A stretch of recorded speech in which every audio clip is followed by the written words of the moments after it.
नमस्कार। सारा संसार कर्मों में ही व्याप्त है और कर्म से ही वरसता है। अभी कुछ घटनाएं ऐसी हुई जिस पर कर्मों की व्याख्या करना मैं आवश्यक समझता हूं। एक युवा उत्साही नवयुवक ने अपने धर्म का झंडा बुलंद करने के लिए दूसरे को अपमानित करने का प्रयास किया। उसको भी तत्काल उसका फल मिला, जो कर्म का फल मिलता है, और जिन्होंने यह फल दिया उनको भी उनके कर्मों का फल मिला। तो कर्म से कर्म में ही बरसता है, ऐसा भगवत गीता का 3रा अध्याय कहता है कि बिना कर्म किए तो कोई मनुष्य एक क्षण नहीं रह सकता है, और वह अपने प्रकृति के अनुसार कर्म करता ही है।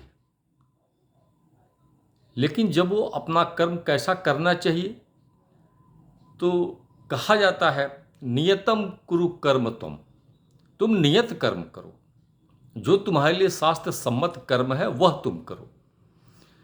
धर्म के लिए काम करना है तो बहुत ज़रूरी नहीं है कि हिंसा से धर्म को पाया जाए। हिंसा से धर्म नहीं पाया जाता है।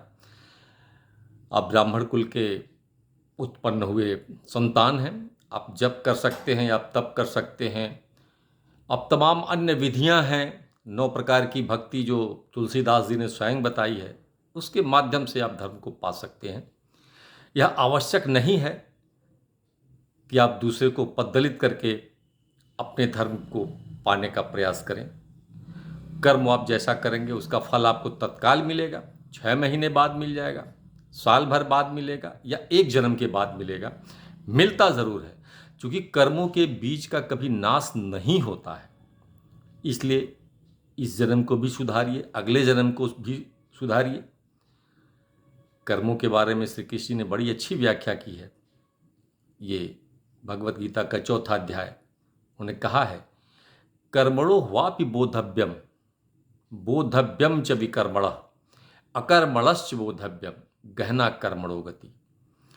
अर्थात हे अर्जुन, कर्मों की गति बड़ी गहन होती है, जिनको तू नहीं जानता है लेकिन मैं जानता हूं, क्योंकि मैं सर्वेश्वर हूं। जब आदमी को पीड़ा हुई, जब आदमी को कष्ट हुआ, जब आदमी बेतरह उलझ गया, तब वह सोचने लगता है आखिर मैंने ऐसा क्या किया था कि मुझको ये सब दिन देखना पड़ रहा है। लेकिन कर्म करते समय तो यह ध्यान आपको नहीं था। आप उस समय उत्साह में थे, अभिमान में थे, शक्ति के जोश खरोश में थे। तो आपने उस समय जो कर्म किया वो आपको सही लग रहा था, लेकिन उसकी नज़र में वो सही नहीं था, इसलिए उसने आपको दंडित किया। उच्च पदों पर बैठे हुए लोग भी, न्याय के कुर्सी पर बैठे हुए लोग भी संसार में यदि कुछ गलत करते हैं तो ऐसा ना सोचें कि मैं सर्वशक्तिमान हूँ, मैं देश में बहुत बड़ा शक्तिशाली हूँ, मनुष्यों में श्रेष्ठ मनुष्य हो गया हूँ, मेरा कोई क्या बिगाड़ेगा, मैं जो चाहूँ सो करूँ। ऐसा नहीं चलता है।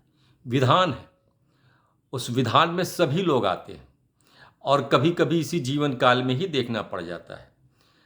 कितने लोग ऐसे होते हैं जो बहुत उच्च पदों पर होते हैं और अपने जीवन काल में काफ़ी कुछ अधम मचाए हुए रहते हैं,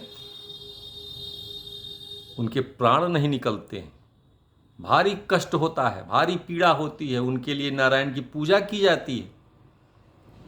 यह धर्म कहता है कि कर्मों की निगरानी करिए, कर्मों की निगरानी नहीं करेंगे तो ऐसे ही सजा पाएंगे, देर सवेर मिलना ज़रूर है।